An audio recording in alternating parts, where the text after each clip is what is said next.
Have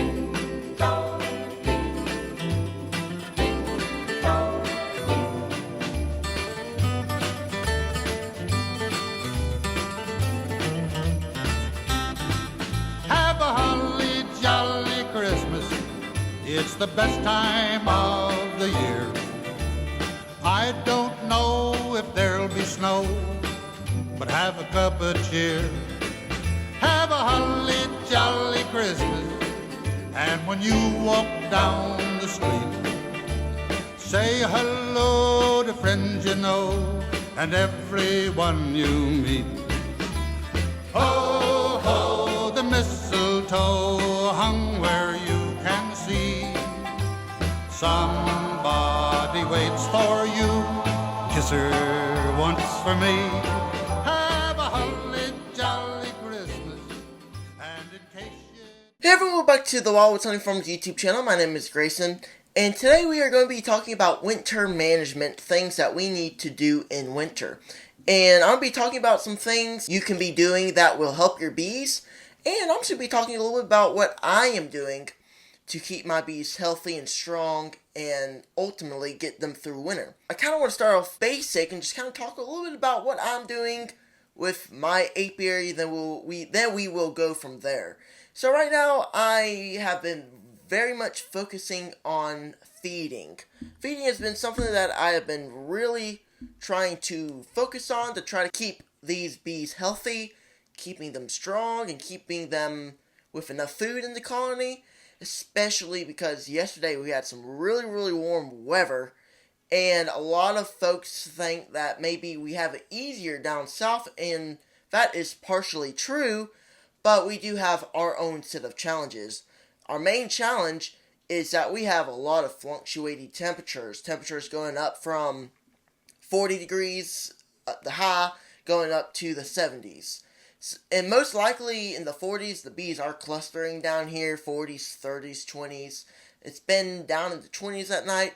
But the main thing for us is that those fluctuating temperatures, that's really what hurts us, is because once it gets warm, those bees are starting to fly and trying to go out and get, find nectar, something out there to find, and they can't find nothing.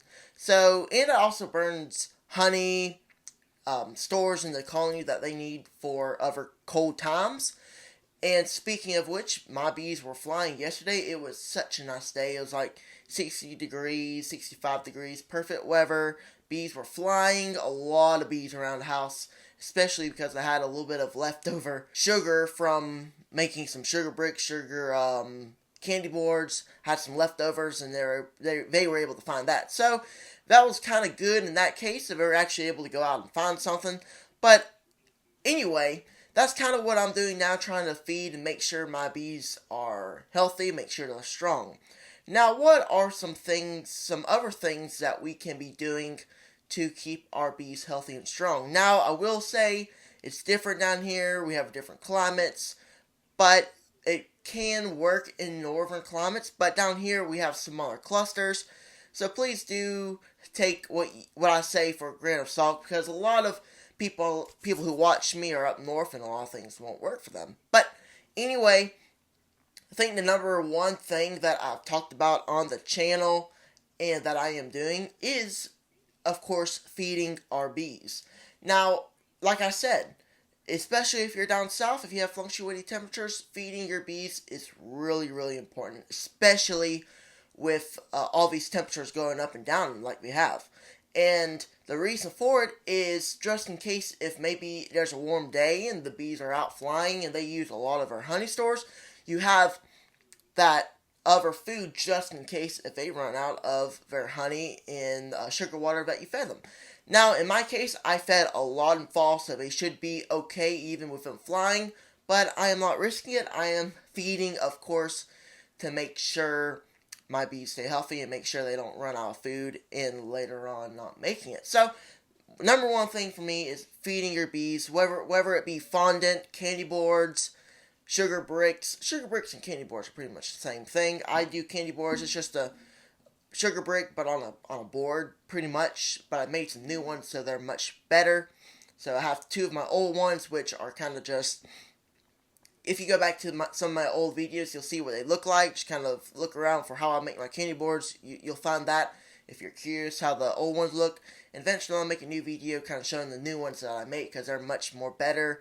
Last thing I'm going to do is I'm going to put some tinfoil in around it so then it doesn't keep on dripping because the sugar water the sugar candy that I make has been, kind of falling off the cracks as I expected it would, so I just got to do that. But number one important thing for me is to make sure you feed your bees, make sure they have enough food in there just in case, maybe for some reason, if you're in warm climates and it kind of goes up and down, your bees will have something in the colony just in case if their honey stores or your sugar water is gone. Now the second thing that I will mention that is really important is moisture. Now there's a lot of different ways to solve the problem. It's an important problem that that we do need to think about. Some climates don't really have much of a problem with it, but some do. And if you do have a problem, if there's something that's going on, you have moisture, condensation, anything like that can fall on your bees and maybe put them in a worse position. I've made videos before of some homemade methods of doing so, to make your own quilt box. But if you don't want to do that, you can just buy a quilt box on Amazon. That's pretty much an easy way to do it. It's really important because condensation and moisture can cause problems in the colony, especially if it's on top, on the lids, or whatever the case may be. It can fall into the bees. It can cause problems in the colony, make it harder. It won't necessarily kill the bees, but it could impact the bees as well as mites and running out of food as well. Some of those things all combined can really make a problem. Just make sure you have to make sure you have all of that under control as well. Most things that we should have done should have already been done. Treating, sugar water feed. Right now, no more sugar water for me. I don't do any sugar water, especially this time, because it can also make more moisture in the colony. So, quilt box is a really good way to solve that problem. Now, I have made other videos talking about moisture multiple ways. There's 2 ways of doing it that is really easy, no money, no hassle. I've made videos about it, so I'll link them in the description so you'll have a better understanding of it.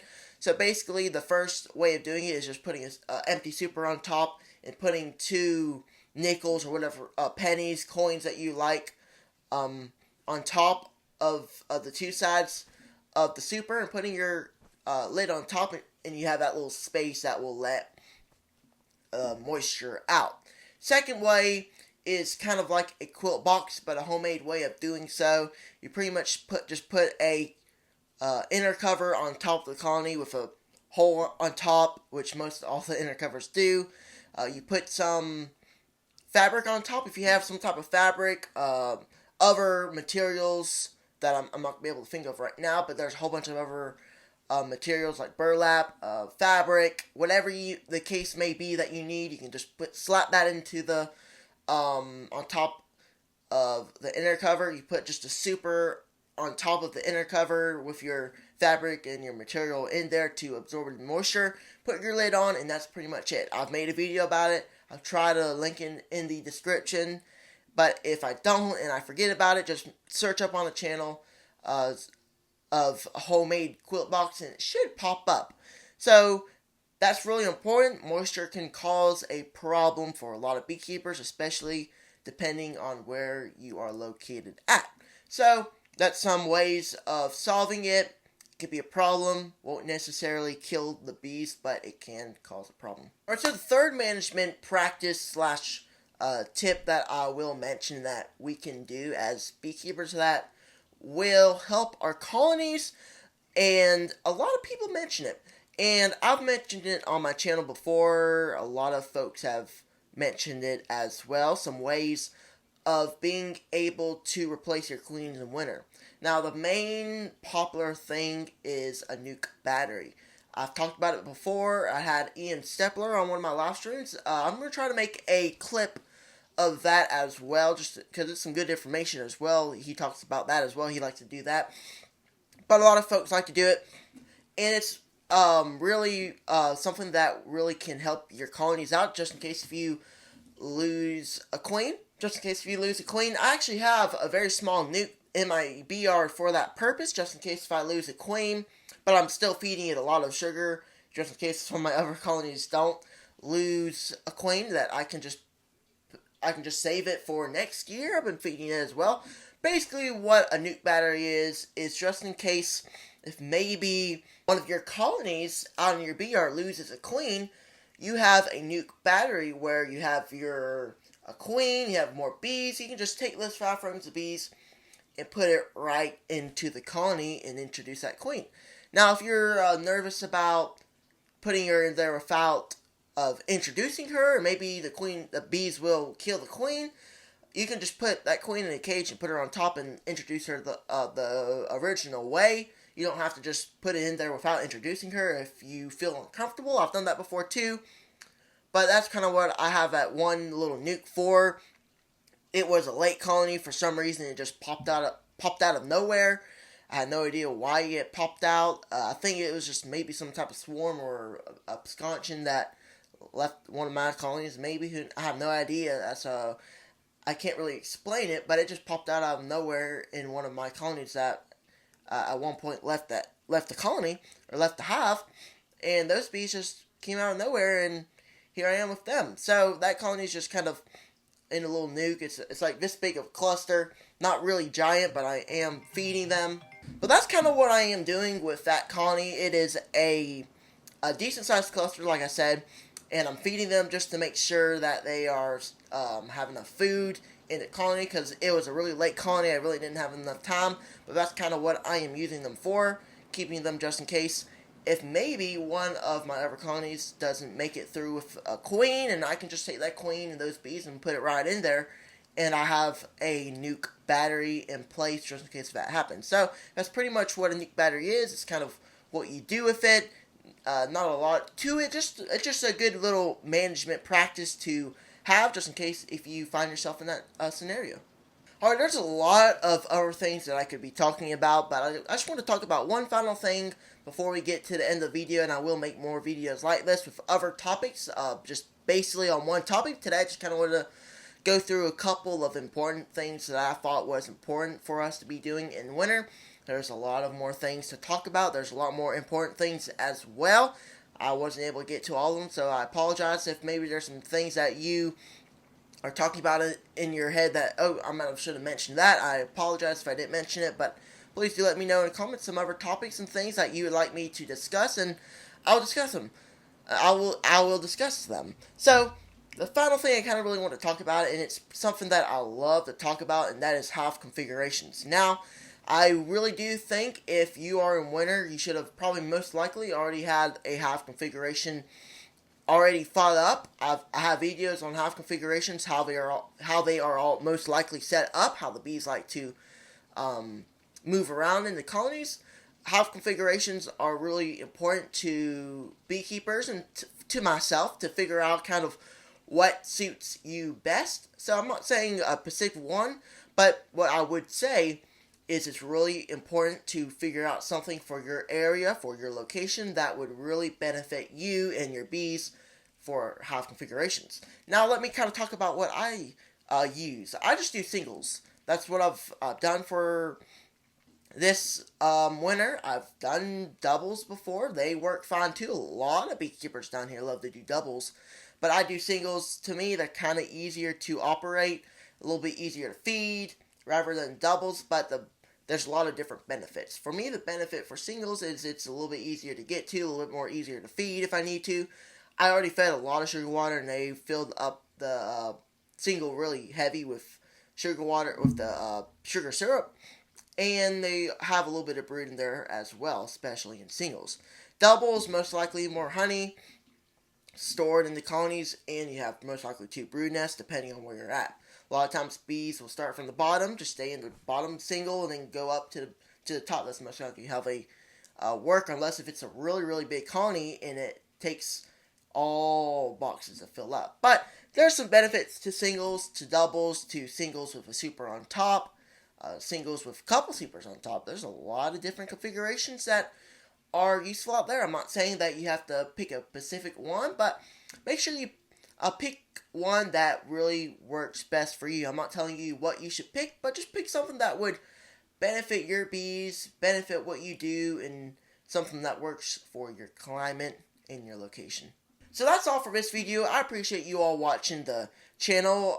Today is Monday, December 9th, so I'm not really doing my live stream. So this video will replace the live stream, but we do have some guests and a lot of things coming up. So I appreciate you and hope you will check those out in the future.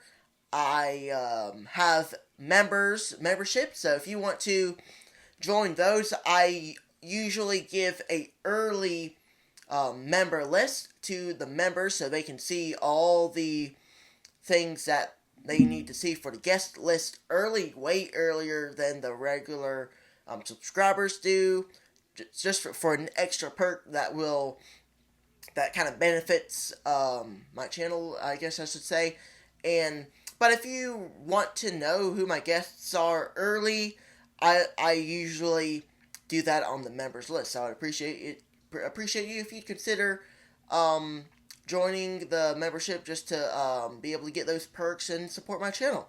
And the best way of supporting my channel is just going and subscribe and really click the thumbs up button. I would really appreciate you guys just to kind of join the channel, subscribe, and join the videos, watch the videos. That really, really helps me out a lot, and I appreciate you all watching. I couldn't do this without you guys watching the channel, doing things, and supporting me. I really appreciate it. So other than that, go and subscribe, click the notification bell so you don't miss out on any videos, and click the thumbs up button. That helps me out a lot.